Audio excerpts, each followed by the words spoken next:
का ताना ये उलाना तो बहाना है, इन गोपियों का ताना ये उल्हाना तो बहाना है।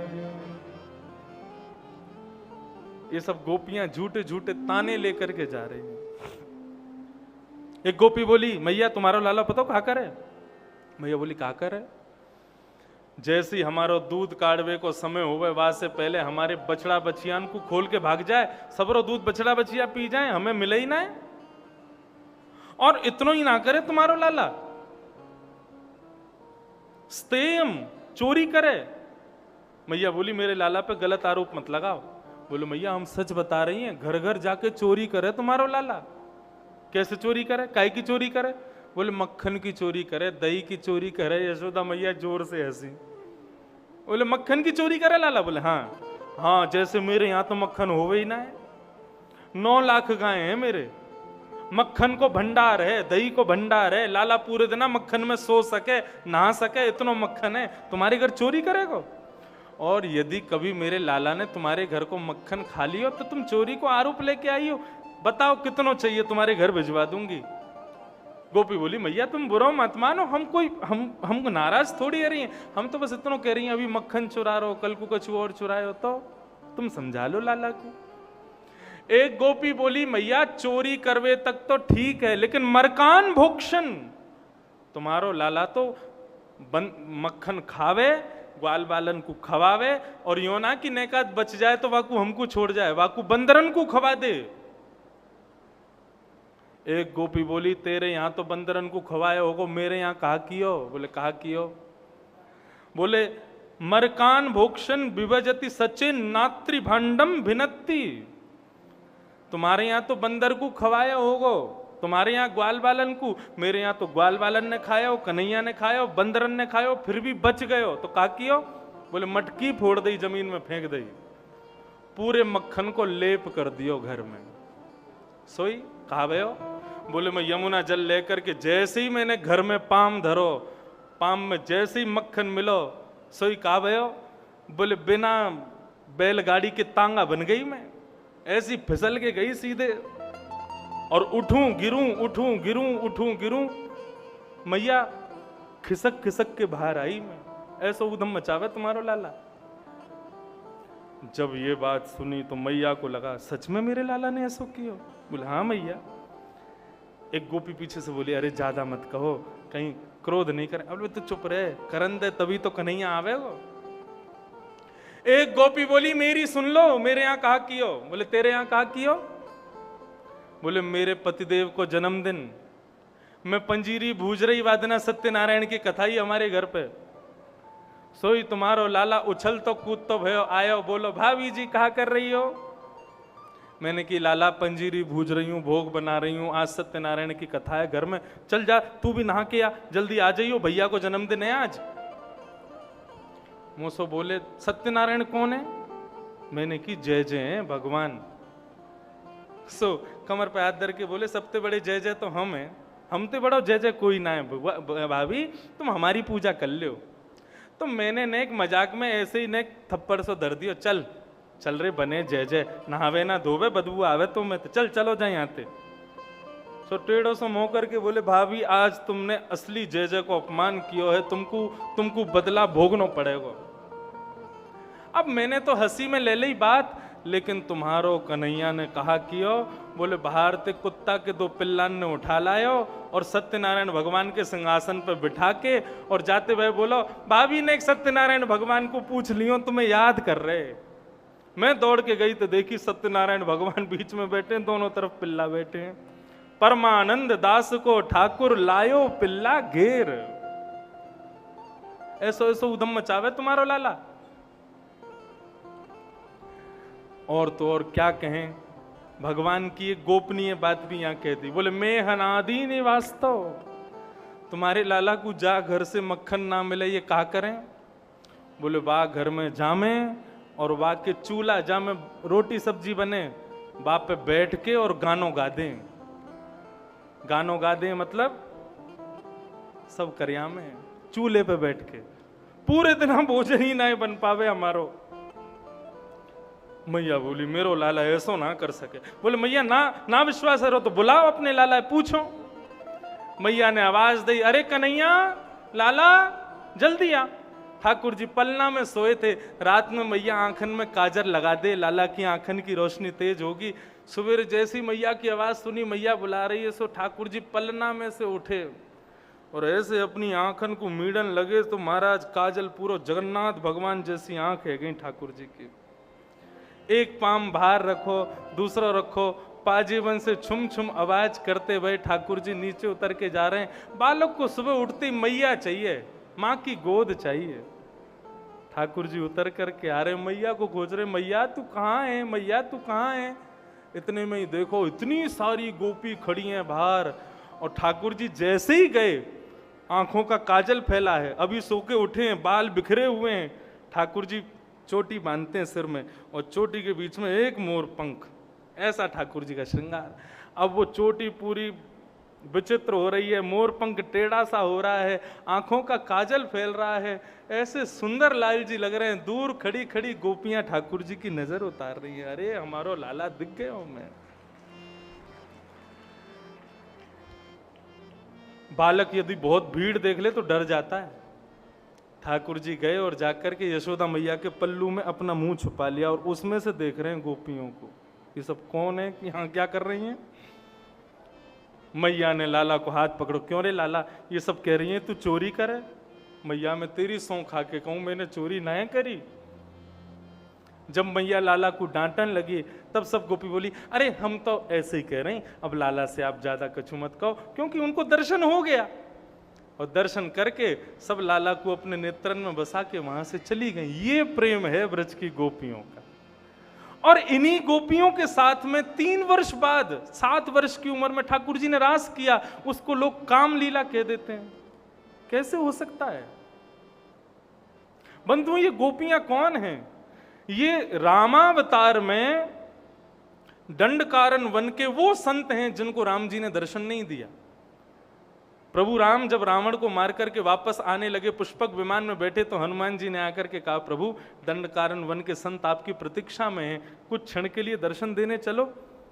भगवान बोले, देखो 14 वर्ष आज पूरे हो गए, एक दिन भी ज्यादा विलंब किया तो भरत अपने प्राण त्याग देगा, हम नहीं रुक सकते। हनुमान जी बोले, वहां तो एक भरत प्राण त्यागेगा, यहां लाखों भरत प्राण त्याग देंगे दंडकारन वन में, इनका क्या। भगवान बोले, हमारे पास एक युक्ति है। क्या? इनसे कहो और भजन करें, द्वापर में हम कृष्ण बन के आएंगे और ये सब ब्रज की गोपी बन करके आएंगे। जब हमारा अवतरण होगा तो अपने आप ही इनका हृदय हमसे प्रेम करने लग जाएगा। इनकी तपस्या का ये फल होगा कि इनको हमसे प्रेम हो जाएगा। आज तो हमको दूर से देखेंगे, लेकिन जब हम कन्हैया बन के कृष्ण बन के आएंगे तब इनके गले में गलवैयां डाल के रास बिहार करेंगे। जाकर के सब संतों को बता दो, हम अभी तो प्रभु बन के जाएंगे लेकिन द्वापर में इनके प्रियतम बन के आएंगे। आप जाकर के उनको आग्रह कर दो। तो ये सब वही दंडकारन बन के संत ही सब गोपी बन के आए हैं ब्रज में। आज मैया ने लाला को पकड़ो और पकड़ करके अपने कक्ष में लेकर के गई। बोले, लाला तू चोरी करे। ठाकुर जी मैया से कह रहे हैं, मैया देख मैंने 1-2 बार करी, बस ज्यादा नहीं करी। मैया बोली, लाला अब चोरी करनो तो कुछ छोड़ना पड़ेगा। भगवान बोले, बाकी बदले मुंह को कहां मिलेगा। बोले, जो तू कहेगो सो देंगे। सो ठाकुर जी मांग रहे हैं मैया से, मुंह को कहा चाहिए। सो खाऊं, ब्रज भाषा का पद है, हम गाएंगे नहीं, केवल थोड़ा थोड़ा गा के बता रहे हैं। ध्यान से सुनना, कितनी मधुर बात है ठाकुर जी की। ठाकुर जी कह रहे हैं, मैया मैं कल से चोरी नहीं करूंगा, लेकिन मेरी मन की एक अभिलाषा पूरी कर दे। मैया बोली, बता कहा चाहिए तो। सो खाऊं पर घर ना जाऊं मैया, अब ना करूंगो चोरी, पर सांची कह कब लावेगी तू दुल्हन मोकू गोरी।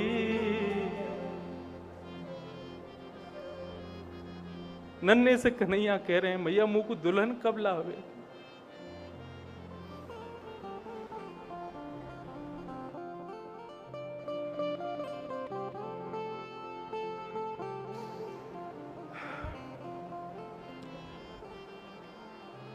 हमको कभी कभी लगता है हमारे लाल जी कभी हमसे ऐसे बोले।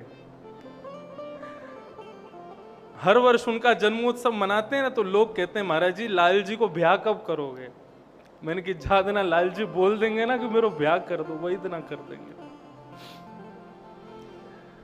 पर सांची कह कब लावेगी मुँह तू दुल्हन गोरी। जैसे यशोदा मैया ने सुनी नेक सो कन्हैया 3.5 वर्ष को है, बहू मांग रहा है। मैया बोली अच्छा ले आऊंगी, बता कैसी चाहिए। बोले अच्छा मैया मेरी एक बात सुन, भोरी सी होए सुघड़ छोटी, भोरी सी लइयो और छोटी सी लइयो, ज्यादा बड़ी लंबी मत लइयो, छोटी सी बहू लइयो मोको। भोरी सी होए सुघड़ छोटी, सुवा सारी नाक आंख मोटी। कैसी चाहिए। बोले तोता जैसी पहनी तो नाक हो, बड़ी बड़ी आंख हो, छोटी सी हो और भोरी सी हो। मैया बोली अच्छा ऐसी बहू चाहिए, और क्या चाहिए तो को। बोले तोते दिखाए मुख घूंघट में, मुस्काए जाए थोड़ी थोड़ी। जैसे तू आके सामने आ जाए ना तो सोई घूंघट कर ले और घूंघट में से नेक तो को देख के नेक में ही मुस्कुरा जाए करे। ऐसी बहू मुख मेरे काजे लिया मैया। यशोदा मैया सुन करके लाला को बार बार हृदय से लगा रही। अच्छा लाला ऐसी बहू चाहिए, ठीक है ले आऊंगी तेरे काजे बहू, और बता। ठाकुर जी बोले लेकिन मैया मेरी एक बात सुन ले, मेरी एक शर्त है। बोले कहा शर्त है। मैया एक बात तो समझाऊं। कहा समझाऊं। जब मैं ब्याह करवे जाऊंगा ना बारात लेके, बलदाऊ संग न ले जाऊं, या बलराम ना लेके जाऊंगा संग में। क्यों। बाबा ते कह के मगवाए दी जो, चढ़वे को सुंदर घोड़ी। मैया मैया बलराम को लेके ना जाऊंगो। क्यों ना लेके जाएगो। बोले गोरो है ना, कहीं ये चलोगो और कहीं मेरी बहू को या पे मनागो, मेरी जगह याकू माला पहना दे तो, या हमारे याकू ना लेके जाऊंगा, मैं अकेलो जाऊंगा। अब तो मैया तू एक काम कर दे, कहा बाबा से कह के मुझको घोड़ी मंगवा दे, मैं तो बैठ के कल ही चलो जाऊंगा, मेरा ब्याह करा दे अब तो बस। और एक बात और सुन ले मैया मेरी। बोले कहा। मैया एक बात मेरी और सुन ले। क्या। गोपी पे मंगल गवाए दे। ब्रज की गोपीन ने बुला करके तू तो मंगल गाने गवाने शुरू कर दे घर पे अभी थे। और मोए गोरो दुल्हा बनाए दीजो, ऐसा श्रृंगार कर दीजो कि मैं गोरो लगूं। काहे को गोरो क्यों लगनो है। कहूं हंसे ना वहां की छोरी, कहीं मोको कारो जान के माँ की छोरी हंसे ना, मेरी छोटी छोटी सारी होंगी वो कहीं मोको देख के हंस गई तो, या मेरे मैया तू मेरो ऐसा श्रृंगार करियो कि मैं गोरो गोरो लगूं।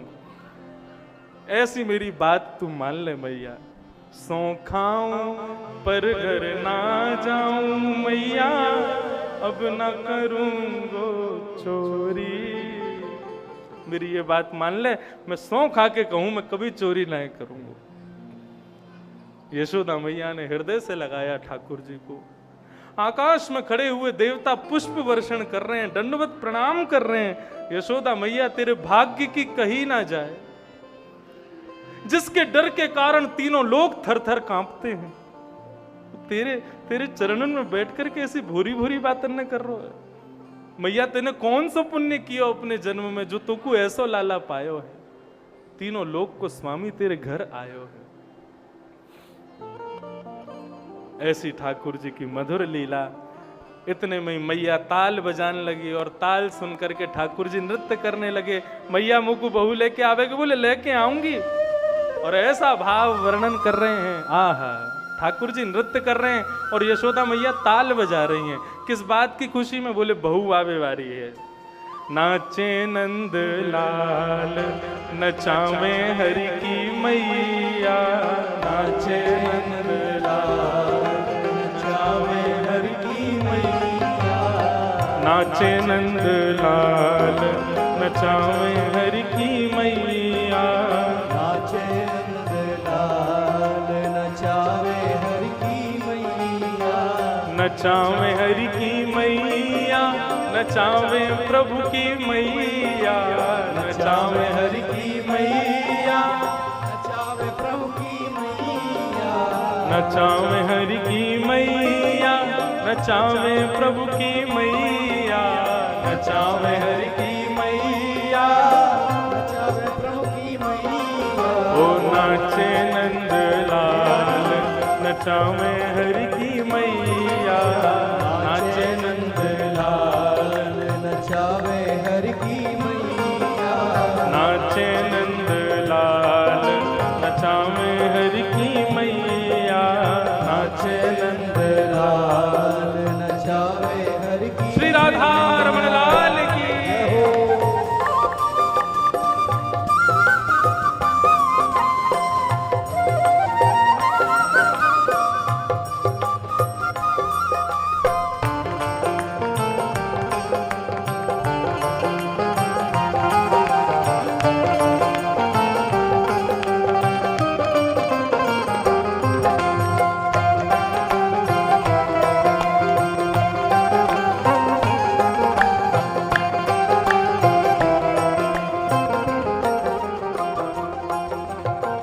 रुनक झुनक पग नूपुर बाजे, रुनक झुनक पग नूपुर बाजे, रुनक झुनक पग नूपुर बाजे, रुनक झुनक पग नूपुर बाजे, ओ ठुमक ठुमक पग धरे रे कन्हैया, ठुमक ठुमक पग धरे रे कन्हैया, नाचे नंद लाल नचावे हरि की मैया, नाचे नंद लाल।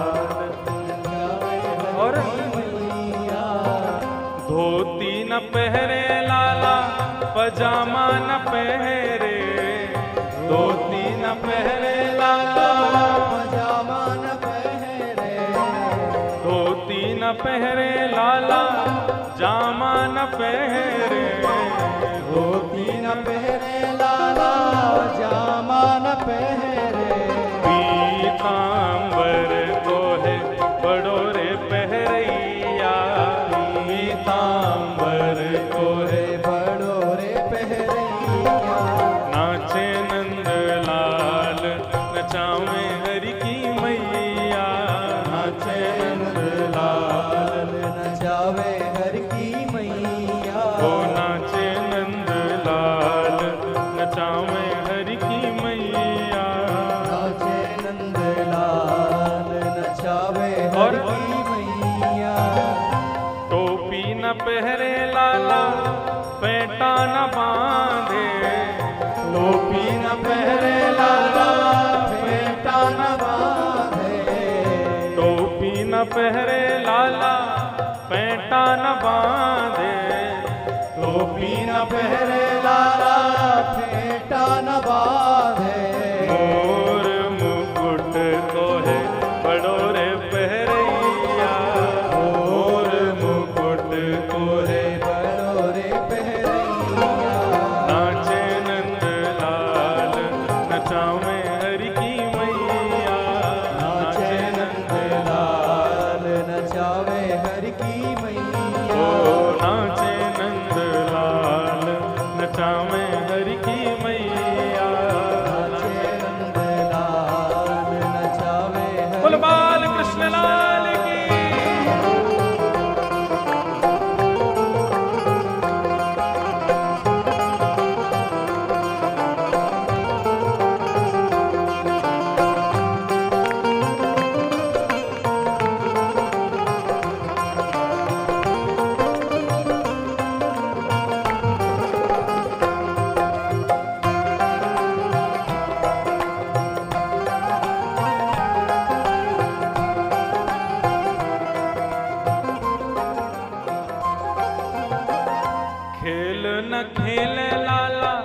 खिलौना न खेले, खेल न खेले लाला खिलौना न खेले, खेल न खेले लाला खिलौना न खेले, खेल न खेले लाला खिलौना न खेले, वंशी को लाला है बड़ो रे बजैया, वंशी को लाला है बड़ो रे बजैया, नाचे नंद लाल नचावे हर की मैया, नाचे नंदलाल नचावे हर की मैया, दूध न भावे या है दही हूँ न भावे, दूध न भावे आए दही हूँ न भावे, दूध न भावे याए दही हूँ न भावे, दूध न भावे आए दही न भावे, माखन मिश्री को बड़ो रे खवैया, माखन मिश्री को बड़ो रे खवैया, नाचे नंद लाल नचावे हर की मैया, नाचे नंदलाल नचावे हर की मैया, अरे नाचे नंद लाल नचावे हर की मैया, नाचे नंदलाल नचावे हर की मैया, गोविंद मेरो है गोपाल मेरो है, गोविंद मेरो है गोपाल मेरो है, मेरा गिरिवरधारी गोपाल मेरो है, मेरा गिरवरधारी गोपाल मेरो है, मेरा वंशीधारी नंदलाल मेरो है, मेरा गिरधारी नंदलाल मेरो है, हे गोविंद मेरो है गोपाल मेरो है, गोविंद मेरो है गोपाल मेरो है, गोविंद मेरो है गोपाल मेरो है, गोविंद मेरो है गोपाल मेरो है, मेरा बांके बिहारी नंदलाल मेरो है, मेरा बांके बिहारी नंदलाल मेरो है, मेरा रमण बिहारी गोपाल मेरो है, मेरा रमण बिहारी गोपाल मेरो है, राधा वल्लभ बिहारी नंदलाल मेरो है, राधा वल्लभ बिहारी नंदलाल मेरो है, गिरधर लाल बिहारी नंदलाल मेरो है, गिरधर लाल बिहारी नंदलाल मेरो है, राधा रमण बिहारी नंदलाल मेरो है, राधा रमण बिहारी नंदलाल मेरो है, मेरा बांके बिहारी गोपाल मेरो है, मेरा बांके बिहारी गोपाल मेरो है, हे गोविंद मेरो है गोपाल मेरो है, गोविंद मेरो है गोपाल मेरो है, गोविंद मेरो है गोपाल मेरो है, गोविंद मेरो है गोपाल मेरो है, गोविंद मेरो है गोपाल मेरो है, गोविंद मेरो है श्री राधा रमण लाल की जय, बोल नंद के लाला की जय, जय जय श्री राम।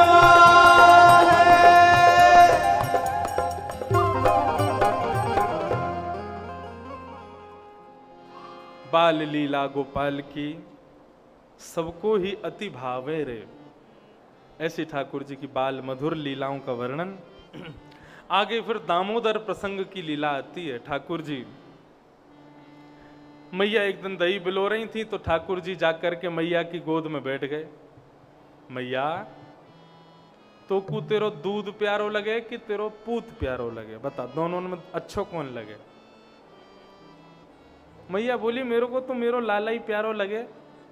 अब लाल जी 4.5 वर्ष के हो गए, अब भी मैया की गोद से लिपट करके उनका दूध पीते हैं। मैया से कहे मैया मुँह को अपना दूध पिला, तो मैया के लाला अब तू बड़ा हो गयो है, अब तू गैया को दूध पिए कर। मैंने तो सो कही ना तो को दूध प्यारो है, या हमारे बार बार अपने पूत को दूध के पास भेजे, अपने पास ना रखे। मैया बोली अरे नहीं नहीं चल आजा दूध पी ले। और लाल जी माँ से लिपट करके उनका दुग्ध पान करने लगते हैं। कहां तक कहें, आज गोवर्धन लीला आएगी, विषय तो वही कहना चाहिए लेकिन अभी प्रसंग वैसा चल रहा है तो इसलिए अभी बता दूं। ठाकुर जी 7 दिन 7 रात्रि पर्यंत अपनी कन्नी उंगली पर गिरिराज जी धारण करते हैं। और तब ठाकुर जी की आयु कितनी है? 7.5 वर्ष। 7 वर्ष के कन्हैया 7 दिन 7 रात्रि पर्यंत ठाकुर जी कन्नी उंगली पर गिरिराज जी धारण करते हैं। ब्रजवासी जो गिरिराज पर्वत के नीचे इंद्र के प्रकोप से स्वयं को बचा रहे हैं, वो कभी सो भी जाते हैं, कभी और क्रियाएं भी करते हैं, लेकिन यशोदा ने एक क्षण के लिए भी लाला को छोड़ा नहीं। कन्हैया को देखती रही, मेरे लाला की शक्ति छीण ना आ जाए, कहीं मेरी लाला के हाथ में दर्द है रहे होगा, उंगली में दर्द, इतना बड़ा पर्वत मेरे लाला ने कैसे उठा लियो। एक बहुत बड़े वैष्णव हैं ठाकुर जी के अनन्य भक्त। ठाकुर जी के अनन्य भक्त का एक लक्षण यह है कि वो नित्य प्रति अपने हृदय में लीलाएं बनाता रहता है। ठाकुर जी ने ऐसा किया होगा, ठाकुर जी की लीला में ऐसा हुआ होगा, और वो मन की कल्पना ही नहीं है, निश्चित ही वेदव्यास जी संपूर्ण नहीं लिख पाए होंगे, कई भाव भक्तों के हृदय में प्रकट हो जाते हैं। और जरूरी नहीं वो ग्रंथों में नहीं है तो वो ठाकुर जी ने नहीं किया, वो निश्चित ही किया होगा। किया है तभी तुम्हारे हृदय में प्रकट हुआ है, नहीं किया होता तो प्रकट नहीं होता। तो उनके हृदय में एक 96-97 के हैं जोधपुर में श्री सागरिया बाबा। श्रीनाथ जी के पहले सागरिया रहे, सागर की सेवा उनके हाथों में थी 60 साल तक। श्रीनाथ जी को बहुत लाड लड़ाते। उनकी एक उनकी भावना वो क्या बताए, बोले लाला 7 दिन बाद जब ठाकुर जी ने गिरिराज जी पुनः व्यवस्थित किए ना, तो बाकी बाद सब ग्वाल वाल गए, कोई हाथ दबा रहा हो, कोई पाम दबा रहा हो, कोई लाला की नजर उतार रहा हो, कोई लाला के सिर पर पट्टी रख रहा हो। बोले लाला तू थक गो होगो, 7 दिन तक तेने गिरिराज पर्वत धारण किया। सब ने ठाकुर जी का खूब उपचार किया। ठाकुर जी बोले मेरी पीड़ा दूर न होगी। सबने पूछी लाला तेरी पीड़ा दूर कैसे होएगी? बोले जब यशोदा मैया अपने गले से लगा करके अपने पयोधर को पान मुकु करावेगी तब मेरी पीड़ा दूर होगी। ये 7 वर्ष के कन्हैया कह रहे हैं। और तभी मैया लाल जी को गिरिराज जी की कंदरा में लेकर के जाती है और अपने पयोधर का पान कराती है। और ठाकुर जी मैया का दुग्ध पान करके कहते हैं मैया अब मेरा दर्द ठीक है क्या? मेरी मैया को दूध मिल गया मुकु। ऐसा इतना प्रेम ठाकुर जी का मां के प्रति।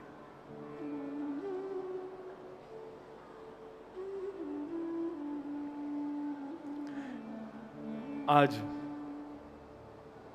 जैसे ठाकुर जी मैया का दूध पीने लगे, सामने अंगीठी में जल रहा दूध, अपने मन में विचार करता है कि आज ठाकुर जी मेरा सेवन नहीं करेंगे, मां के दूध से अपना पेट भर लेंगे। तो स्वयं को जलाने लगा दूध। जलते हुए दूध को देख करके यशोदा मैया ने लाला को दूर बिठा दिया और दूध संभालने चली गई। ठाकुर जी इसी बात से नाराज हो गए। मां तू अभी मोह जाने ना है। 3-3 युगों तक संत बैठे रहते हैं, तपस्या करते हैं, तब भी मेरा एक क्षण दर्शन उनको नहीं हो पाता है। बड़े बड़े राजा, बड़े बड़े महाराजा अपना जन्म गवा देते हैं कि ठाकुर जी हमारे सामने प्रकट हो जाए, मैं प्रकट नहीं होता। और मैं तेरे यहाँ लाला बनकर के आगे और ये सब लीला कर रहा हूं और तू मोह छोड़ करके संसारी वस्तुओं में पड़ी रहती है।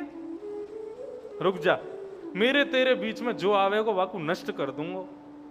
और ठाकुर जी ने एक पत्थर उठाया और जिस मटका में मैया दही बिलो रही थी ठाकुर जी ने फोड़ दिया।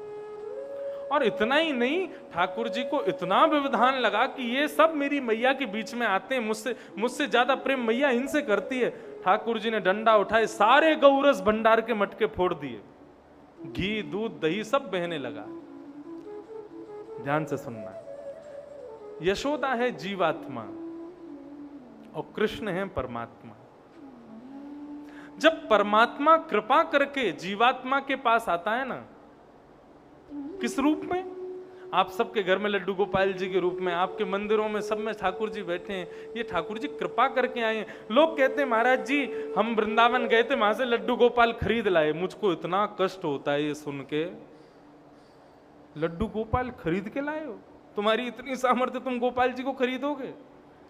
खरीदी वस्तु जाती है, तुम अभी भी उनको वस्तु मान रहे हो क्या? शब्द ध्यान से बोला कीजिए। हम लड्डू गोपाल खरीदते नहीं है, हम भगवान खरीदते नहीं। लोग मुझसे पूछते हैं आप अपने लाल जी की मूर्ति कहां से लाए? मन तो ऐसा होता है इसका सर फोड़ दूं। मूर्ति है वो खरीद के लाया हूं मैं। ठाकुर जी हैं, स्वयं पधारे हैं, कृपा करके पधारे हैं, प्रेम से पधारे हैं।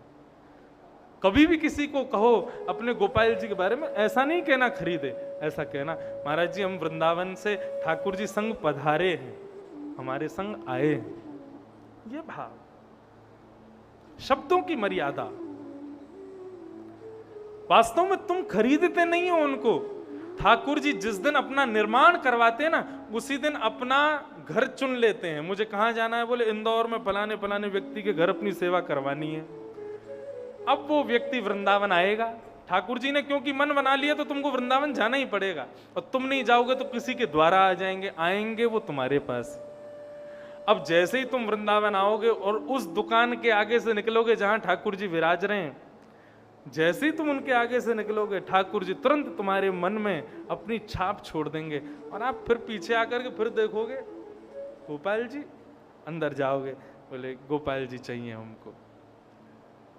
और एक और बात, कभी भी ठाकुर जी को संग पधराओ ना, उनके वस्त्रों में, उनके श्रृंगार में कभी भी ये बार्गेनिंग मत किया करो। ठाकुर जी के पोशाक खरीदनी है, श्रृंगार खरीदना है, इत्र खरीदना है, अच्छे से अच्छा लेना है। जैसे तुम अच्छे से अच्छे ब्रांडेड लेते हो, ऐसी ठाकुर जी के लिए भी ब्रांडेड लेके जाओ, बढ़िया से बढ़िया सब। हमारे ठाकुर जी के इत्र ही बहुत महंगे आते हैं।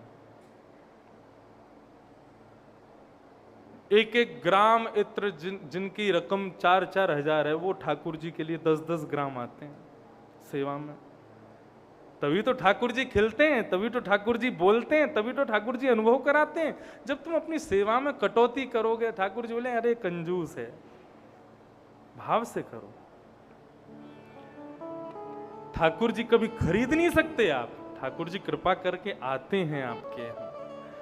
और ठाकुर जी वो जो तुम्हारे यहाँ आए हैं कृपा करके, वो तुम्हारे लिए आए हैं, तुमसे प्रेम करने के लिए आए हैं।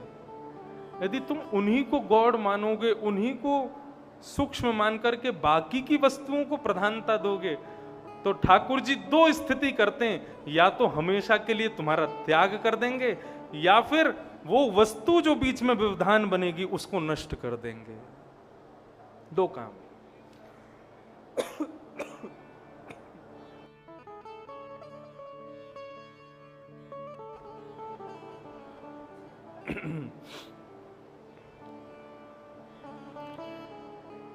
ठाकुर जी ने देखा कि व्यवधान बन रहा है, ये सारा गौरस तोड़ दिया। मैया ने जैसी देखा, दूध दही घी मक्खन सब फैला पड़ा है। मैया बोली आज यदि लाला को मैंने नहीं डांटो, आज यदि लाला को मैंने नहीं समझाया तो बिगड़ जाएगा। और यशोदा मैया छड़ी लेकर के ठाकुर जी के पीछे, आज पहली बार छड़ी उठाई है मैया ने, और कन्हैया के पीछे दौड़ रही हैं। आगे आगे पर ब्रह्म परमात्मा दौड़ रहा है, और पीछे पीछे जीवात्मा छड़ी लेकर के दौड़ रहा है। मैया के केशों में लगे हुए जो गजरा है ना पुष्पों के, वो भी अपने फूलों को बिखेर रहे हैं, मानो मैया का पुष्पार्चन कर रहे हो, मैया के चरणों में वंदन कर रहे हो। मैया तेरे सिर पर रहने के योग्य नहीं, हम तेरे चरणन की धूल हैं। अरे तू जानती नहीं तुझसे कौन डर के भाग रहा है? गोपियां अटारियों पर खड़ी हैं, सब देख रही हैं, अरे मैया पीछे पीछे भाग रही है, आज लाला की तो सामत आएगी, आज तो मैया छोड़ेगी नहीं लाला है। ठाकुर जी गलियों से गलियों में चौकड़ी भर करके भाग रहे हैं, पीछे पीछे मैया भाग रही है। तभी एक वन में पहुंचे। उस वन में ठाकुर जी ने जैसे ही पीछे देखा तो मैया नीचे बैठ गई, जोर जोर से सांस ले रही है, पसीना आ रहे हैं मैया को, दौड़ते दौड़ते हालत खराब। ठाकुर जी बोले मैया कहाँ गए हो? लाला मैं हार गई, मुँह सो अपना चलो जा रो। तू हार गई है? बोले हाँ। देख तेरे दूध में कितनी ताकत, हम नहा रहे अभी तक। लाला अब तू बातन न मत बनावे, अब जल्दी तो मेरी हार को दूर कर। कैसे दूर होगी तेरी हार? बोले यदि तू दौड़ के मेरे गले पे लग जाएगा सोई मेरी हार दूर रह जाएगी। भैया ठाकुर जी बोले मैं ना आऊंगा तेरे पास। क्यों ना आवेगो?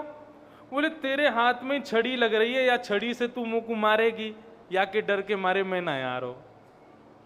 मैया बोली तो क्या करूं? बोले छड़ी फेंक, मैं आ जाऊंगा। आ जाएगा फिर? बोले हाँ आ जाऊंगा। मैया ने जैसी छड़ी दूर फेंकी, ठाकुर जी दौड़ करके गए, मैया के गले लग गए। मैया ने ठाकुर जी को गले से लगाया। भागवतकार इस भाव का वर्णन ऐसे करते हैं कि परमात्मा कृष्ण है और जीवात्मा यशोदा है। परमात्मा जीवात्मा से डर के कब भागता है? जब जीवात्मा अपने हाथ में अहंकार, दंभ, क्रोध, काम, मोह रूपी छड़ी ले लेता है, तब परमात्मा कहते हैं दूर मेरे पास मत आना, दूर रहो, दूर रहो, दूर रहो। हम कहेंगे ठाकुर जी हमारे पास क्यों नहीं आते? बोले तेरे हाथ में जो ये छड़ी है ना, काम की, क्रोध की, लोभ की, मोह की, ईर्ष्या, द्वेष, अभिनिवेश, अहंता, ममता, इन सबसे मैं दूर रहता हूं। यदि तू मेरे पास आएगा तो ये छड़ी मुझे छुएगी और ये सब मेरे हो जाएंगे, इसलिए मैं इनसे दूर रहता हूं और इनको जो अपने पास रखता उससे भी दूर रहता हूं। तभी यशोदा कहती है छड़ी फेंक दूं तो आ जाएगा? बोले हाँ आ जाऊंगा। मतलब मानव जैसे ही अपने विकार, अपनी गलत आदतें और अपने ये मन के जितने भी दूषित भाव हैं इनका त्याग कर देता है, तो फिर मानव को नहीं दौड़ना पड़ता ठाकुर जी की तरफ, ठाकुर जी दौड़ते हैं उसकी तरफ। ठाकुर जी आते हैं। ठाकुर जी गए और जाकर के यशोदा मैया से लिपट गए।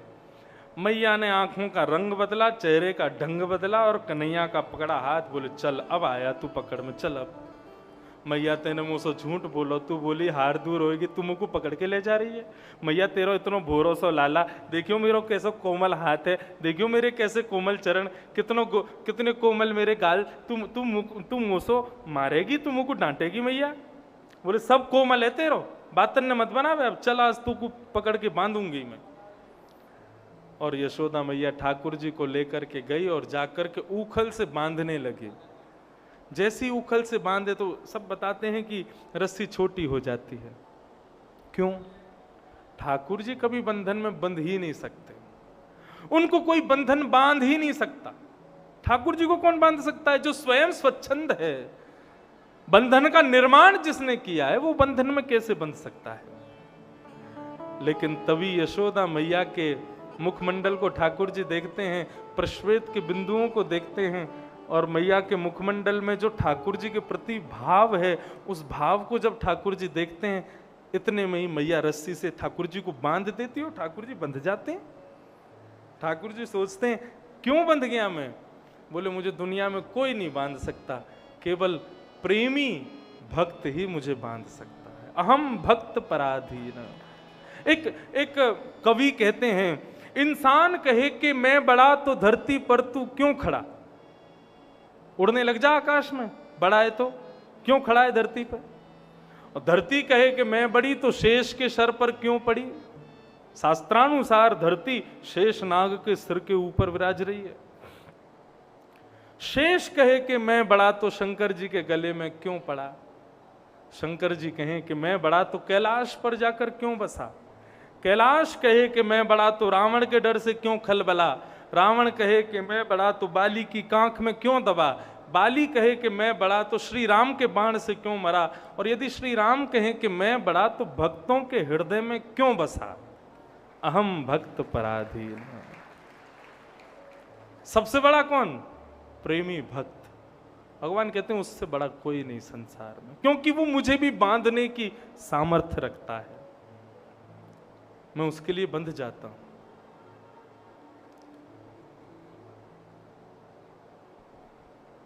ठाकुर जी बंध गए उखल से।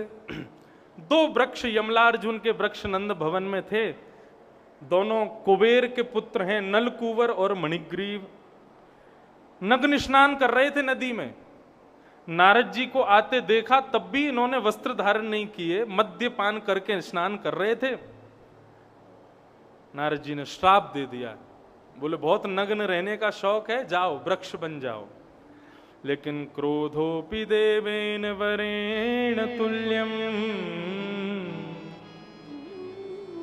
शास्त्र आज्ञा करते हैं बड़े बुजुर्गों का गुस्सा वरदान के समान होता है। इसलिए बड़े बुजुर्ग यदि गुस्सा करें तो बच्चे को खुश होना चाहिए, चलो वरदान मिल रहा है, कुछ अच्छा मिलेगा इस गुस्से के फल में। यदि बड़े लोग गुस्सा नहीं करते तो तुम ऐसा कुछ करो कि उनको गुस्सा आवे, वो तुम पे गुस्सा करें, चिल्ला में 2-4 गाली दे में, चप्पल फेंक के मारें, तब समझना जीवन में कुछ बन पाओगे।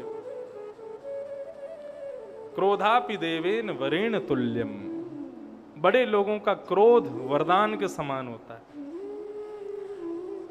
नारद जी महाराज ने श्राप दिया, लेकिन उनका श्राप कितना फलीभूत हुआ नलकुंवर मणिग्रीव को, कि आज ठाकुर जी, मेरे नाना जी पूज्य पंडित श्री कृष्णलाल शास्त्री जी, भागवत के बड़े अच्छे वक्ता, परम पद हुआ उनका ठाकुर जी के चरणों में है। भागवत के छोटी छोटी ऐसी प्यारी प्यारी बातें मुझे बताते थे। वे कहते थे लाला देख, नलकुंवर मणिग्रीव ये दोनों नंद भवन के 2 वृक्ष हैं, इनको नारद जी ने श्राप दिया, लेकिन नारद जी का श्राप इनके लिए आशीर्वाद से कम नहीं है। मैंने कहा क्यों? बोले कन्हैया रात्रि में अष्टमी की रात्रि को वसुदेव जी कन्हैया को लेकर के गोकुल में आए, सब गोकुल में सो रहे थे, किसी ने दर्शन नहीं किया, नलकुंवर मणिग्रीव ने उनको देखा। प्रथम दर्शन गोकुल में किसने किया भगवान का? बोले नलकुंवर मणिग्रीव ने किया। और तो और ये इतने ऊंचे थे कि ठाकुर जी कौन सी गली में क्या लीला कर रहे हैं ये सब देखते थे। ओ देख ठाकुर जी वो गली में वहां घूम रहे हैं, उस गोपी के यहाँ ऐसे कर रहे हैं, इस गोप ग्वाल के यहाँ ऐसा, ये सारी लीलाओं का दर्शन करते थे। ये लीला दर्शन आशीर्वाद इनको कहां से प्राप्त हुआ? बोले नारद जी के क्रोध से प्राप्त हुआ।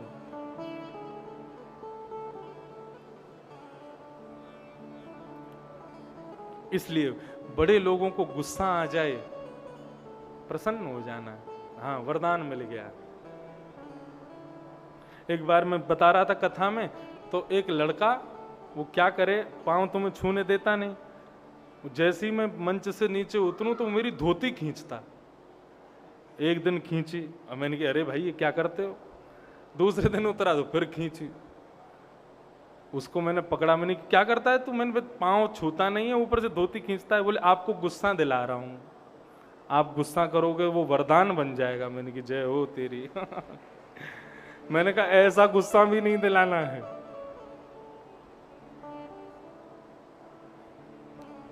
नलकुंवर मणिग्रीव दोनों खड़े थे, ठाकुर जी उनके बीच से ऊखल को खिसकाते खिसकाते गए, दोनों के बीच से जैसे निकले, जैसे ठाकुर जी के हाथ का स्पर्श हुआ, दोनों वृक्ष टूट करके गिर गए और कुबेर के पुत्र नलकुंवर मणिग्रीव प्रकट हो गए, और प्रकट होकर के उन्होंने भगवान की स्तुति गाई। वाणी गुणानुकथने श्रवणौ कथाया, हस्तौ च कर्मसु मनस्तव पादयोर्न, स्मृत्यां शिरस्तव निवास जगत् प्रणामे,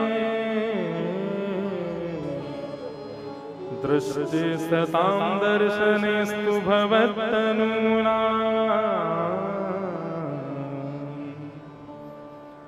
भगवान की स्तुति गाने लगे। बोले प्रभु हम पर कृपा कर दो, हमारी वाणी आपके गुणानुवाद गाए, हमारी कान आपकी कथा में रुचि रखें, हमारे नेत्र आपके दर्शन में रुचि रखें, हमारे हाथ आपके स्पर्श में रुचि रखें, हमारे चरण आपकी प्रदक्षिणा में रुचि रखें, हमारा सर्वांगीण अंग आप में रुचि करे। प्रभु ऐसी कृपा कर दो हम पर, आपके संतों में हमारी श्रद्धा हो जाए, ऐसी हम पर कृपा करो। क्यों? यहां पर एक बात कही गई, दृष्टि सताम दर्शनेस्तु भवत्तनूनाम। आपके संतों का दर्शन आपके दर्शन से कम नहीं है भगवान। ये बात कौन कह रहे हैं? नलकुंवर मणिग्रीव। क्यों? बोले क्योंकि संत जो हैं वो आपका ही अंश स्वरूप है, आपके ही तनु यानी कि पुत्र के समान है। आपका दर्शन भले ही हमको ना हो पाए, लेकिन आप कृपा करना कि आपके सुंदर कथा गाने वाले वक्ता, आपके सुंदर भजन करने वाले संत, आपके सुंदर स्मरण करने वाले ब्राह्मणों का हमको निरंतर दर्शन हो भगवान, ऐसी कृपा हम पर करना। इस प्रकार नलकुंवर मणिग्रीव ने भगवान की स्तुति गाई और भगवान को प्रणाम करके दोनों मुक्त होकर के वैकुंठ को प्रस्थान कर गए। भगवान बोले, भले आदमी मुझको खोल जाते, मैंने तुमको मुक्त किया, तुम मुझे कर देते, लेकिन नहीं। इसका भी उत्तर देते हैं, बोले कि क्योंकि भगवान साधारण पाश में नहीं बंधे, प्रेम पाश में बंधे हैं। तो प्रेम पाश को हर कोई नहीं खोल सकता, वही खोल सकता है जिसने बांधा है। प्रेम बंधन है। यशोदा मैया को जोर की आवाज आई वृक्षों की गिरने की, सब दौड़ करके आए। यशोदा मैया ने आकर के लाला को उखल से मुक्त किया और यशोदा मैया ने कहा, अब हम यहां नहीं रहेंगे, अब हम वृंदावन चलेंगे, बिहार वृंदावन रहेंगे, अब यहां नहीं रहना। क्योंकि जिस दिन से कन्हैया को जन्म भयो बाद ना से कोई ना कोई संकट आपत्ति विपत्ति लाला पे आके गिर पड़े, अब हम वृंदावन जाएंगे।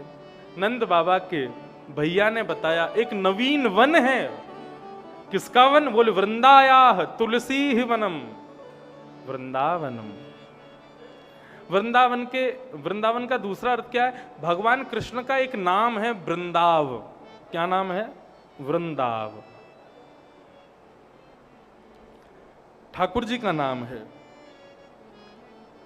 और जहां पर ठाकुर जी का आयन यानी कि घर हो, उसका नाम है वृंदावन। वो ठाकुर जी का नित्य नीला स्वरूप है, ठाकुर जी का निज निवास है। उस वृंदावन में सब गोकुलवासी कन्हैया को लेकर के गोकुल छोड़ करके वृंदावन को प्रस्थान कर गए। आप सब भी वृंदावन चलो, प्रेम और भाव से सब लोग गाना, मेरे पीछे पीछे गाना, ऊंचे स्वर में गाना, वृंदावन को याद करके गाओ। कर वृंदावन वास रे मन, कर वृंदावन वास, कर वृंदावन वास रे मन, कर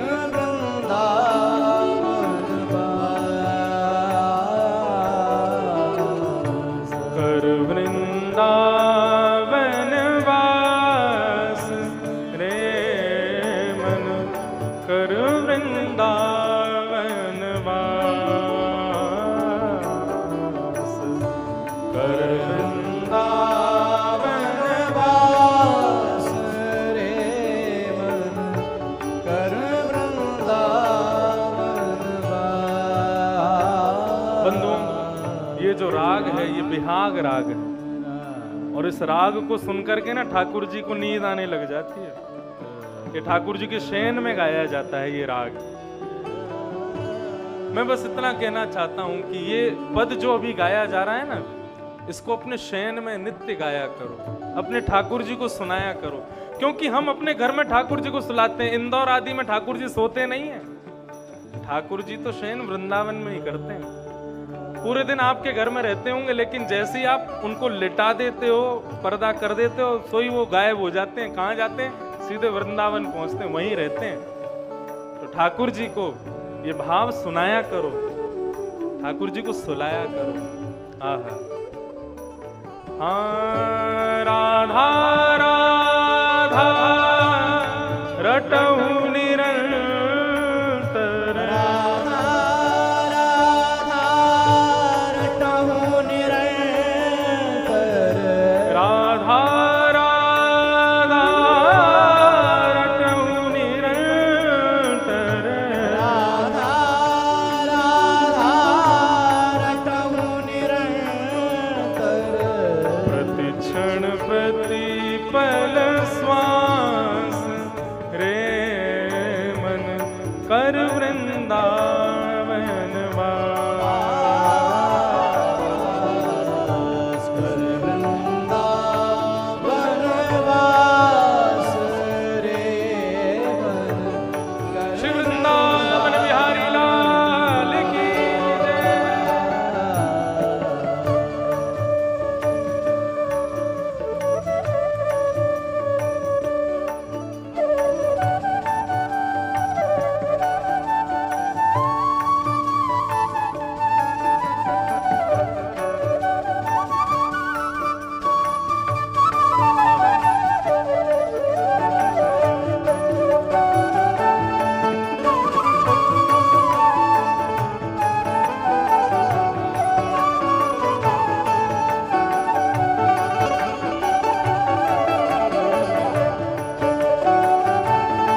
तू ज्यादा रूठ है मत, नीचे आ जा।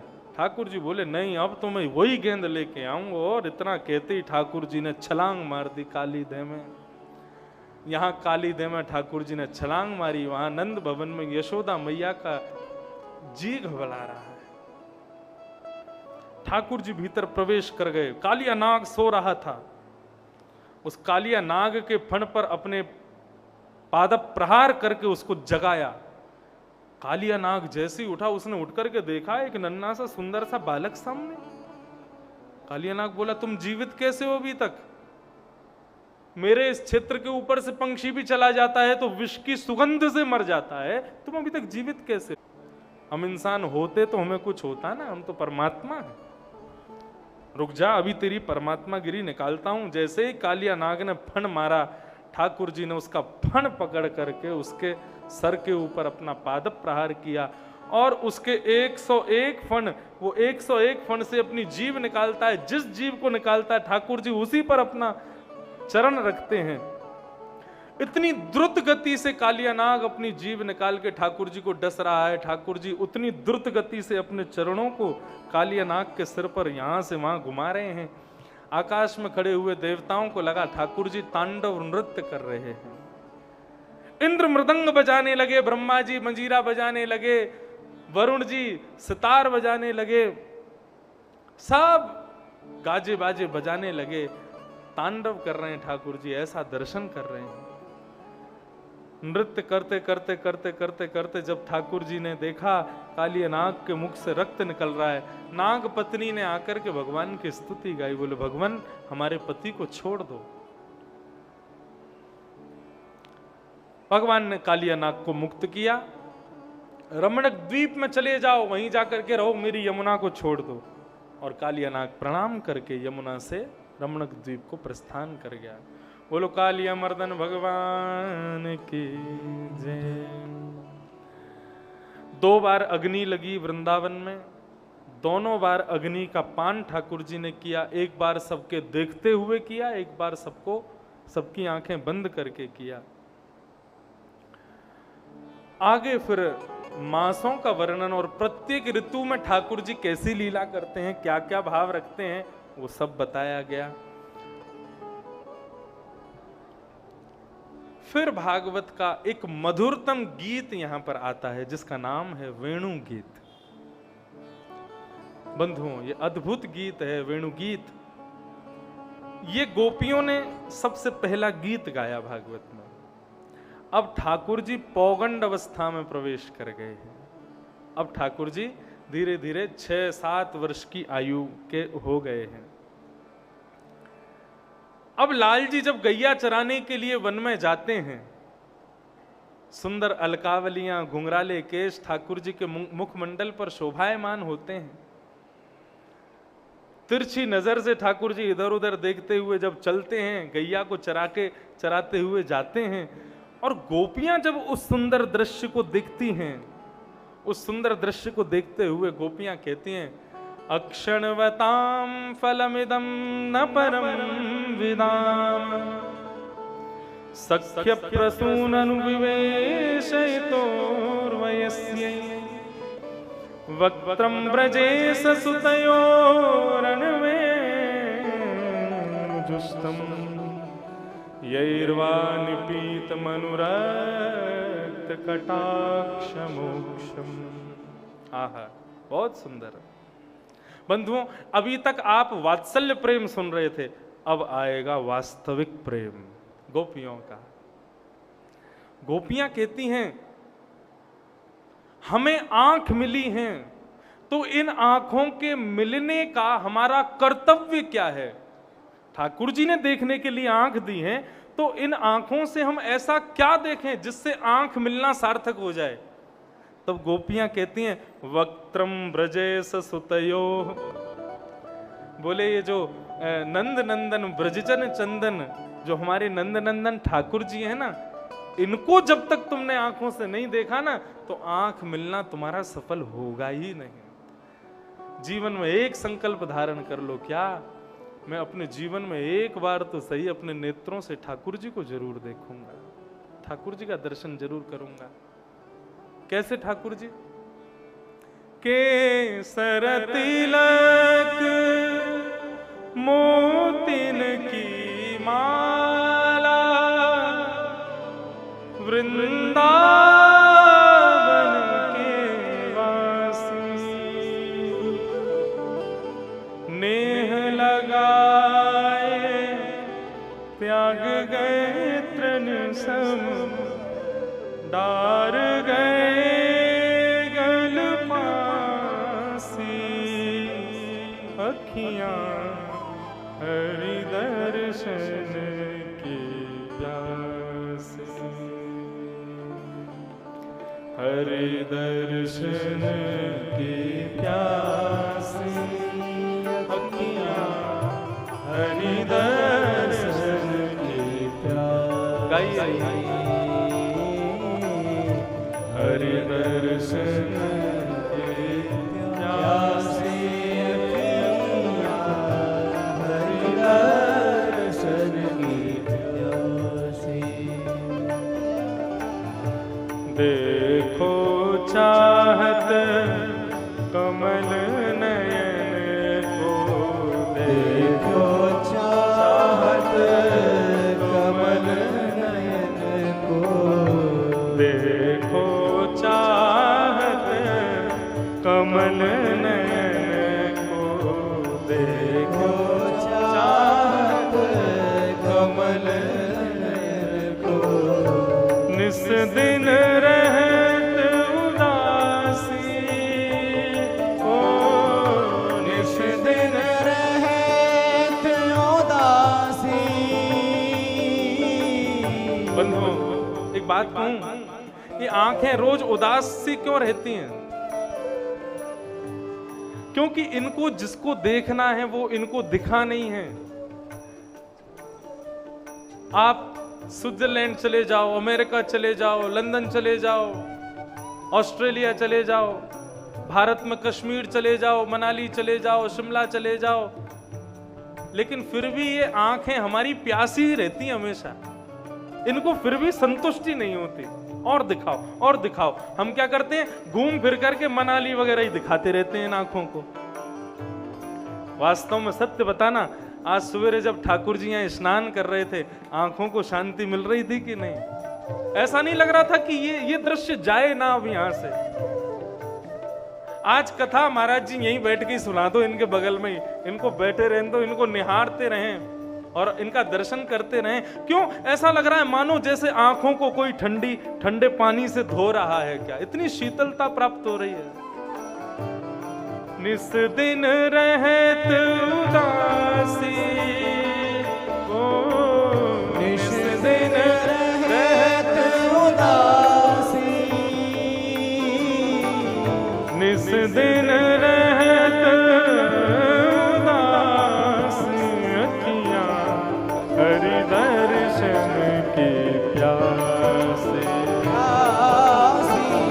हरि दर्शन की प्यासे अखियां हरि दर्शन की श्री राधा रमण लाल की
सूरदास जी का भाव है सूरदास जी कह रहे हैं मैं देख नहीं सकता मेरे पास नेत्र नहीं है लेकिन मैं जानता हूं मेरे ठाकुर जी कैसे हैं बोले केसर तिलक मोतिन की माला वृंदावन के वासी, नेह लगाए त्याग गए तृण सम।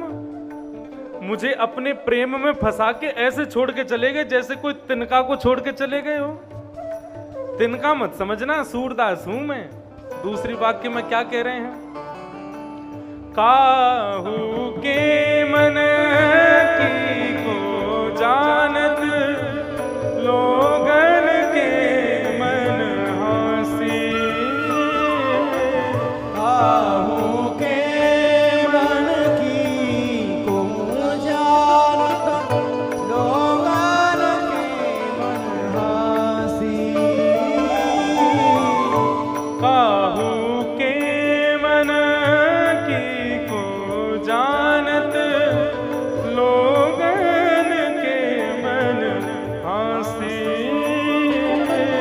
काहू के मन की को जानत, लोगन के मन हासी। सूरदास प्रभु तुमरे दरस बिन, सूरदास प्रभु तुम्हारे दरस बिन, ले हो करवट काशी अखियां, हरि दर्शन के जास। हरि दर्शन के प्यासे अखियाँ, हरि दर्शन की प्यास। हरि दर्शन के, हरि दर्शन की प्यास। हरि दर्शन के। हरि दर्शन की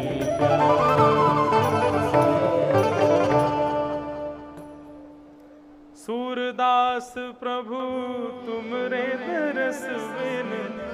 सूरदास जी कहते हैं यदि जीवन भर ऐसे ही अंधा रहा ना, मैं अंधा बनाए रखो, मुझे कोई दुनिया नहीं देखनी, आपको देखना है। यदि आप मुझे दर्शन नहीं दिए ना, आपने आपका दर्शन मुझे इस जन्म में नहीं हुआ, तो मैं क्या करूंगा? ले हो करवट काशी।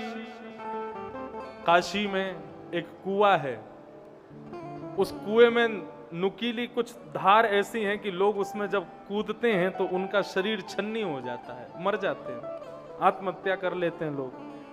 सूरदास जी बोले यदि आपने मुझे दर्शन नहीं दिए तो ठाकुर जी मैं काशी में जाकर के उस कुएं में कूद जाऊंगा, अपने प्राणों का त्याग कर दूंगा, मुझे दर्शन दो। तब ठाकुर जी प्रकट हुए, नेत्र दिए और सूरदास ने दर्शन किया। कहने का अभिप्राय बंधुओं, सूरदास जी पर नेत्र नहीं थे, फिर भी वो जबरदस्ती कह रहे हैं ठाकुर जी से कि हमको दर्शन दो। यहां ठाकुर जी ने दो दो नेत्र दिए। दो क्यों दिए? वाह, प्रश्न उठना चाहिए। भगवान एक ही आंख दे देते, एक आंख से भी दिखाई देता है। ठाकुर जी ने दो आंख क्यों दी हैं? हितरवंश महाप्रभु कहते हैं ठाकुर जी ने हमको दो आंख इसलिए दी क्योंकि एक में किशोरी जी विराजेंगी, एक में श्याम सुंदर विराजेंगे, इसलिए दो नेत्र दिए। एक म्यान में दो तलवार थोड़ी रहेंगी, एक आंख होती तो दोनों कैसे भीतर आएंगे। ये श्रीनाथ जी जो है ना, नाथ द्वार कितने लोग गए हैं? लगभग सब गए हो, और नहीं भी गए तो आपने दर्शन तो किए हैं श्रीनाथ जी के चित्रों में। आज हमारे गिरधर लाल जी भी देखे आपने। ये श्रीनाथ जी का रूप ना, इसके बारे में मैं अपनी कथाओं में बताया करता हूं। हमें क्या लगता है कि ये कौन है? बोले ठाकुर जी हैं। ठाकुर जी खड़े हैं, कमर पर हाथ धर के, एक भुजा ऊपर करके, गिरिराज जी उठाने वाली मुद्रा में खड़े हैं। गिरिराज जी उठाने वाली मुद्रा भुजा नहीं थी ऊपर, उंगली थी ऊपर। और दूसरी बात, ठाकुर जी सीधे नहीं खड़े थे, दोनों टांगे ऐसे बांके बन के खड़े थे जब गिरिराज पर्वत उठाया। तो ये कौन सा स्वरूप है? जब ठाकुर जी और किशोरी जी दोनों बिहार करते हैं ना, दोनों बिहार करते हैं, तो जब बिहार करते हैं तो ठाकुर जी अधिकतर ऐसे बिहार करते हैं, नृत्य करते हैं, दोनों भुजाओं को कटी पर बांध करके, पंडरीनाथ विठ्ठल भगवान की तरह। और किशोरी जी जब नृत्य करती हैं तो दोनों भुजाएं उठा करके ऐसे नृत्य करते हैं, ऊर्ध्व बाहु। ये किशोरी जी का भाव है। इसी भाव को श्री चैतन्य महाप्रभु ने अपने कीर्तन की परंपरा में कहा कि जब ठाकुर जी का कीर्तन करो तो ऊर्ध्वबाहु होकर के कीर्तन करो। ऊर्ध्वबाहु का भाव क्या है? बोले कि हे प्रभु, हम इस संसार रूपी सागर में डूब रहे हैं, हम भुजा उठा के कहते हैं प्रभु हमको बचाओ, हमको यहां से उबारो। ये ऊर्ध्वबाहु का भाव किशोरी जी से लिया। तो किशोरी जी नृत्य करती हैं ऐसे, ठाकुर जी नृत्य करते हैं ऐसे, और जब दोनों विहार करते हुए एक दूसरे के समीप आते हैं तो चैतन्य विग्रह है, चैतन्य स्वरूप है। आधी किशोरी जी ठाकुर जी में प्रवेश कर जाती हैं और आधे ठाकुर जी किशोरी में प्रवेश कर जाते हैं, सो श्रीनाथ जी का स्वरूप प्रकट हो जाता है। बोल श्रीनाथ प्यारे की जय। तो ये जो गोवर्धन स्वरूप है, ये भुजी उठा जो उठी हुई भुजा है, ये किशोरी जी, और जो ऐसे भाव है ये श्याम सुंदर है।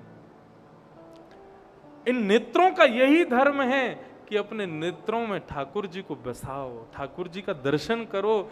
यदि तुमने अपने जीते जी नेत्रों से ठाकुर जी को नहीं देखा, मृत्यु पर बहुत पश्चाताप होगा कि इन आंखों से हमने क्या देखा। फिर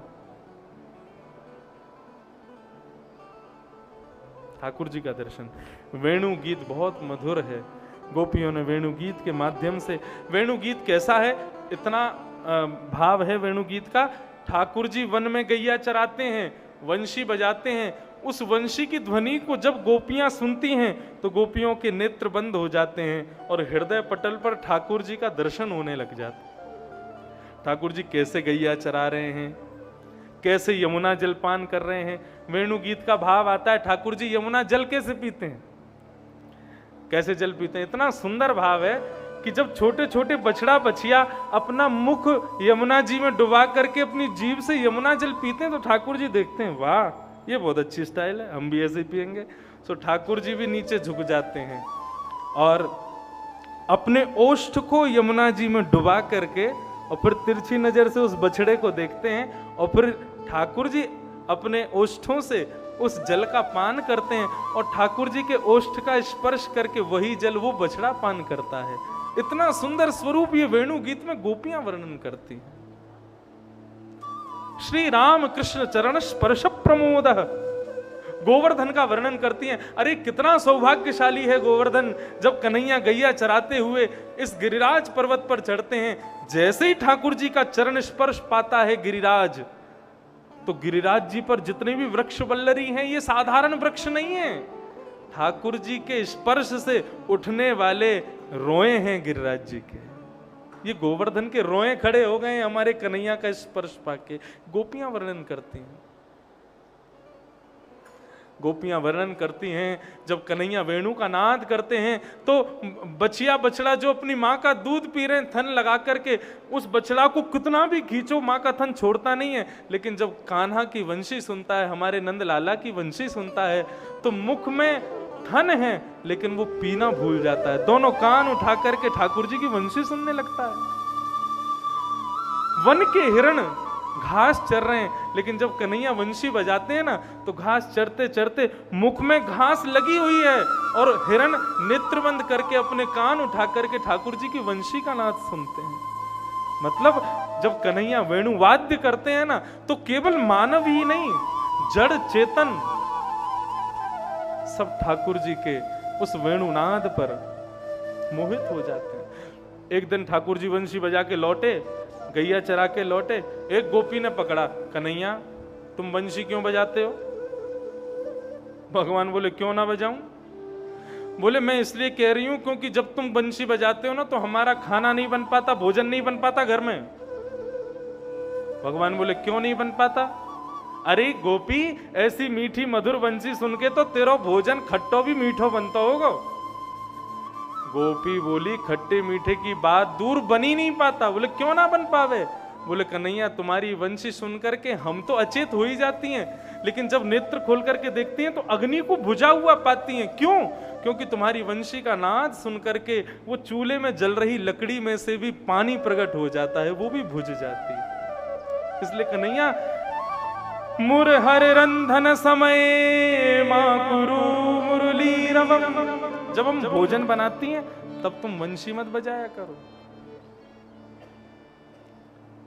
ऐसा ठाकुर जी का मधुर भाव। ये वेणुगीत है। वेणुगीत में ठाकुर जी वन में हैं और गोपियों को वहीं दर्शन हो जाता है। आगे कथा आती है, गोपियां सब कात्यायनी पूजन करने जाती हैं और ब्रह्म मुहूर्त में निर्वस्त्र स्नान करती हैं यमुना जी में, और कात्यायनी मैया का पूजन करके कहती हैं कि कृष्ण हमको पति रूप में प्राप्त हो जाएं। और इन गोपियों में 90 साल की बूढ़ी अम्मा भी है, 5 साल की छोटी सी लाली भी है। ये बात बार बार ध्यान रखना। ये सब कृष्ण को प्रियतम रूप में मांगती हैं। एक दिन ठाकुर जी को जब ये बात पता चली तो भगवान गए गोपियों से बोले, देखो तुम लोग मांगो, क्योंकि मैं जानता हूं तुम कौन हो, तुम मुझे जानती हो कि मैं कौन हूं, लेकिन हम तुमसे एक बात कहना चाहते हैं, व्यवहारी जगत में ये नग्न स्नान मत किया करो जल में। कोई तुम्हारे कपड़े उठा ले जाएगा फिर क्या करोगे? गोपी बोली, हम तो ऐसे ही करेंगे, तुम में हिम्मत हो तो रोक के दिखाओ। ठाकुर जी बोले, कोई मनचला व्यक्ति कल कपड़े ले जाएगा तुम्हारे, फिर क्या करोगी, कैसे आओगी बाहर? गोपियां बोली, कोई नहीं लेके जाएगा, तुम हमको मत सिखाओ। भगवान बोले, लातों के भूत बातों से नहीं मानेंगे। दूसरे दिन ठाकुर जी गए और जाकर के समस्त गोपियों के चीर को लेकर के ठाकुर जी वृक्ष पर चढ़ गए। गोपियों ने कहा, कन्हैया हमारे वस्त्र दो। ठाकुर जी बोले, बाहर आओ, ले जाओ। एक भी गोपी ने संकोच नहीं किया, सब गोपियां आई और ठाकुर जी से वस्त्र लेकर के चली गई। ठाकुर जी ने तब गोपियों को आदेश दिया, अब चिंता मत करो, अब मैं समझ गया हूं कि तुम्हारे हृदय में कोई काम की भावना नहीं, कोई अन्यत्र किसी भावना से तुम मुझे नहीं भजते हो। शरद पूर्णिमा की रात्रि जब आएगी तब हम आप सब लोगों के साथ में रासव विहार करेंगे, अपने आप को आपको प्रदान कर देंगे। इस प्रकार संपूर्ण लीला ठाकुर जी की हुई। लोग प्रश्न करते हैं, ठाकुर जी ने ये क्यों किया चीरहरण? वास्तव में ठाकुर जी का चीरहरण लीला, उसको दो पक्षों में यदि देखो, ठाकुर जी कितने साल के? 6.5 वर्ष के, 6 वर्ष के। और 6 वर्ष का यदि आप उनको बालक मानो तो बालक से कोई भी चीज छुपी तो नहीं है। बालक कोई बोधवान तो है नहीं, स्त्री पुरुष कैसे कहते हैं, उसको इतना ही भाव नहीं। लेकिन यदि तुम उनको परब्रह्म मानते हो तो ब्रह्म से कुछ छुपता नहीं। कहां तक छुपाओगे? ब्रह्म को क्या कुछ पता नहीं? सब पता है। दोनों भाव पक्ष यहां पर एक होते हैं। लेकिन वास्तव में ठाकुर जी ने यह चीर हरण नहीं किया है, गोपियों के दंभ का हरण किया है, गोपियों के मान का हरण किया है। भगवान ने गोपियों को आज्ञा की कि हम शरद पूर्णिमा पे आपके संग रास करेंगे। आज ठाकुर जी गैया चरा करके जैसे ही लौटे वापस वृंदावन को, तो देसी घी की सुगंधी आने लगी। हर घर में 56 भोग बनाए जा रहे हैं। भगवान गए नंद भवन में, यशोदा मैया से बोले, मैया ये कौन के काजे इतना 56 भोग बन रहा है? मैया बोली, लाला दूर दूर दूर, भीतर मत आइयो, जय जय के काजे भोजन बन रहा है। मैया तू हमें ही जय जय मान के क्यों हमारा भोग ना लगा दे? कौन से जय जय के चक्कर में पड़ गई अब? बोले, मौसम बात मत करे, बाबा से जाके बात कर। ठाकुर जी नंद बाबा के पास गए, बोले, बाबा ये सब 56 भोग किसके लिए बन रहे हैं? तब नंद बाबा ने बताया, बोले, लाला हम सब किसान हैं और हमारे देवता हैं इंद्र।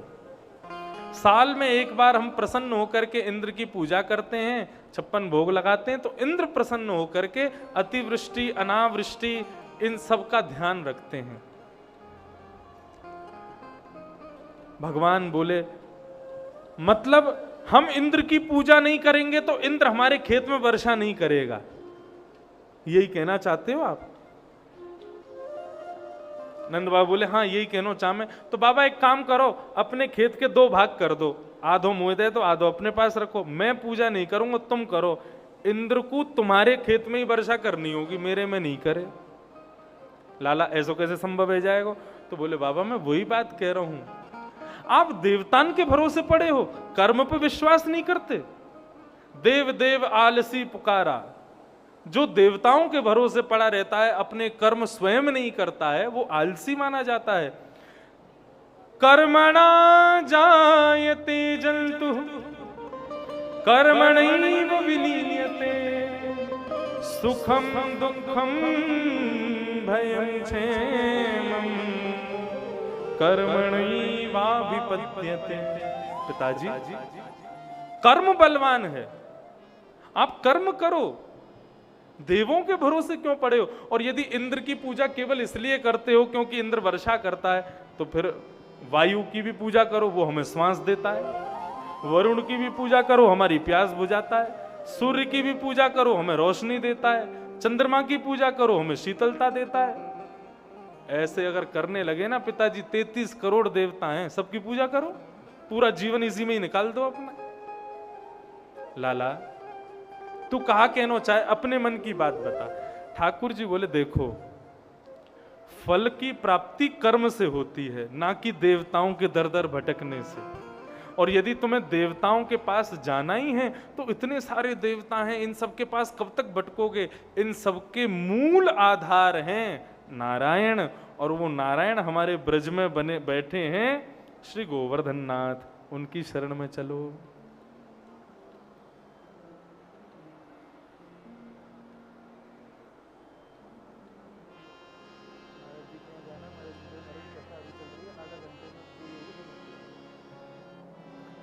तो सबके मूल हैं नारायण, उनकी शरण में चलो।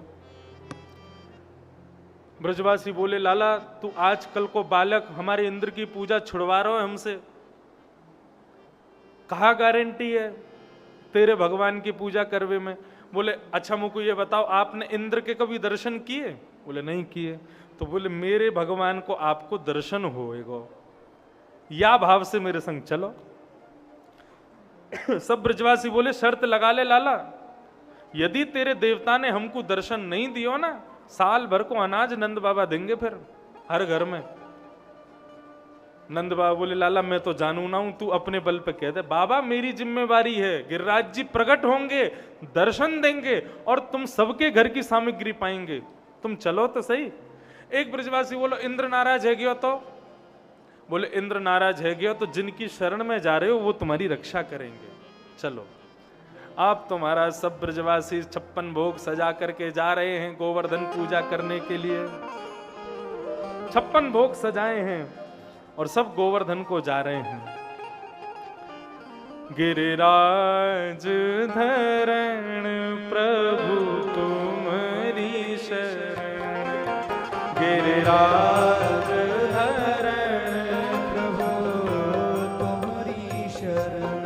गिरिराज धरण प्रभु तुम्हारी शरण, गिरिराज धरण प्रभु तुम्हारी शरण, तुम्हारी शरण गिरिधर तुम्हारी शरण, तुम्हारी शरण गिरिवर तुम्हारी शरण, तुम्हारी शरण गिरिवर तुम्हारी शरण, तुम्हारी शरण गिरिवर तुम्हारी शरण, गिरिराज धरण प्रभु तुम्हारी शरण, गिरिराज धरण प्रभु तुम्हारी शरण, रखो लाज हमारी श्री गोवर्धन,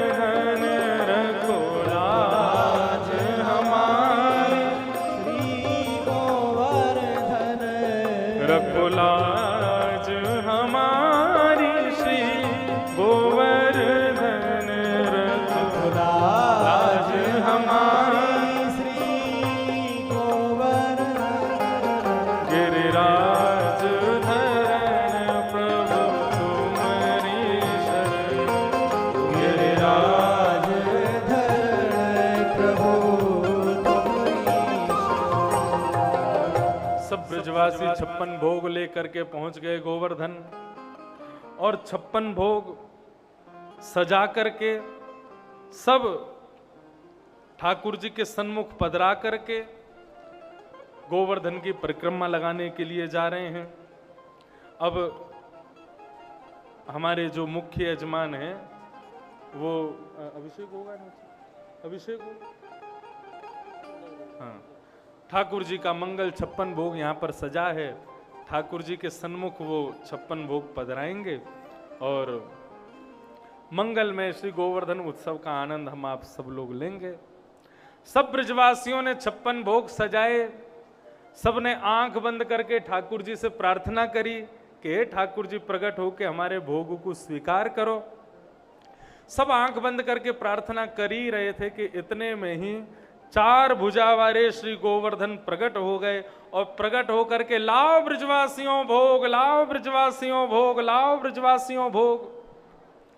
ब्रजवासियों से भोग की याचना करने लगे। सब ब्रजवासी अपने अपने घर की सामग्री लेकर के जा रहे हैं, अपने हाथ से ठाकुर जी को पवा रहे हैं। श्री गोवर्धन नाथ की जय। सब ब्रजवासी अपने हाथों से ठाकुर जी को मंगल भोग प्रसाद पवा रहे हैं। सुंदर भोग बना है, आप सब लोगों को दर्शन होगा। लेकिन अभी ठाकुर जी का भोग लग रहा है तो मुंह में पानी मत लिया ना, पहले ठाकुर जी को भोग लगाने दो, फिर उसके बाद सबको प्रसाद के रूप में प्राप्त होगा। क्या क्या बना है महाराज? खुरचन है, खीर मोहन, खीर सा और खुरमी खीर, खजला जलेबी कलाकंद बालू साई है, मोहन थार मेवा बाटी, मठरी महसूर पाक, केक रसगुल्ला संग रबड़ी सुहाई है, भुजिया नमकीन संग रबड़ी सही सकल पारे,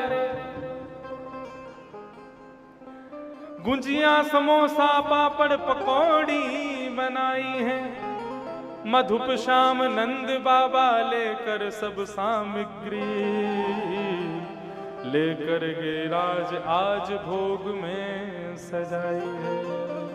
श्री गोवर्धन नाथ की जय। सब गोवर्धन की परिक्रमा करने के लिए गए हैं। हम आप सब लोग भी गिरिराज जी की परिक्रमा कर लें। श्री गोवर्धन महाराज महाराज, तेरे माथे मुकुट विराज रयो।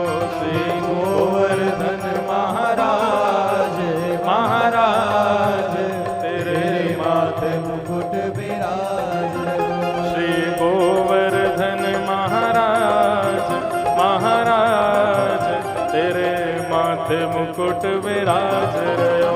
श्री गोवर्धन महाराज महाराज, तेरे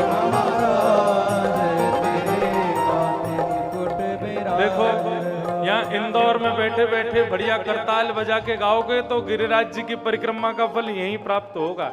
प्रेम से ठाकुर जी भोग लगा रहे हैं 56 भोग का, सब लोग करताल बजा के गाओ श्री गोवर्धन नाथ की।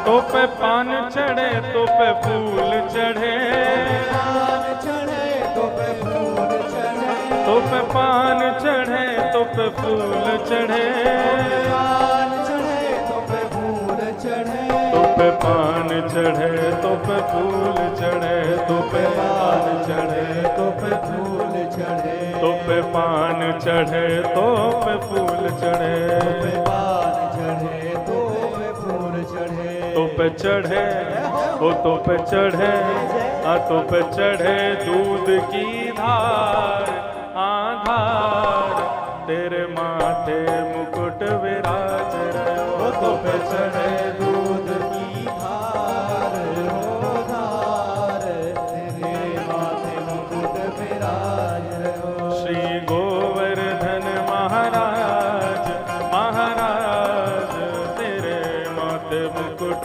विराज रहो।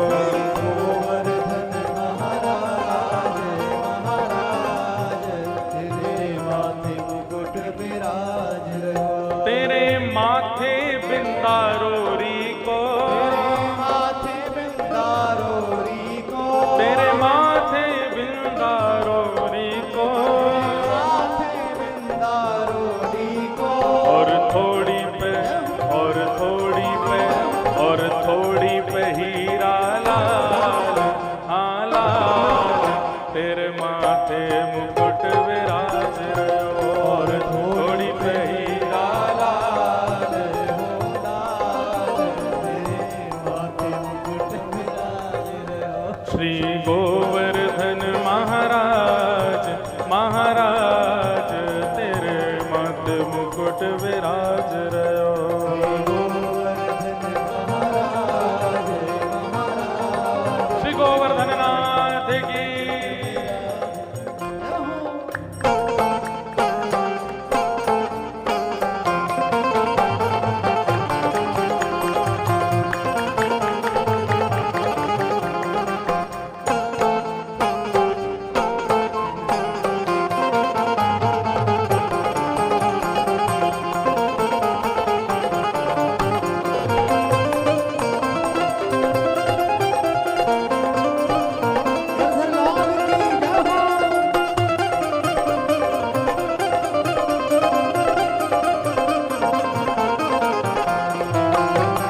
श्री गिरधर लाल प्यारे की जय।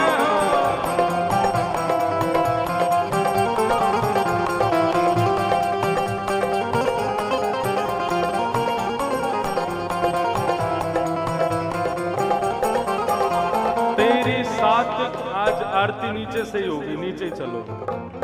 ओ तेरी सात कोस की परिक्रमा, तेरी सात कोस की, परिक्रमा, तेरी सात कोस की परिक्रमा, सात कोस की परिक्रमा, तेरी सात कोस की परिक्रमा, तेरी सात कोस की, परिक्रमा, तेरे सात कोस की परिक्रमा, तेरे सात कोस की परिक्रमा। चकलेश्वर, चकलेश्वर, चकलेश्वर है विश्राम, विश्राम तेरे माथे मुकुट विराज रहो। चकलेश्वर विश्राम, विश्राम तेरे माथे मुकुट विराज रहो। श्री गोवर्धन महाराज, महाराज तेरे माथे मुकुट विराज रहो। गोवर्धन महाराज, महाराज श्री गोवर्धन नाथ की। परिक्रमा हो गई, गिरिराज जी का पूजन हो गया, भोग लग गए। अब गिरिराज उठाने की लीला कल सुनेंगे 3 बजे से। आज ठाकुर जी को भोग लगाने तो कल श्रम करवाएंगे। सब लोग समय का ध्यान रखें। कल कथा का समय वही 3 बजे से ही है।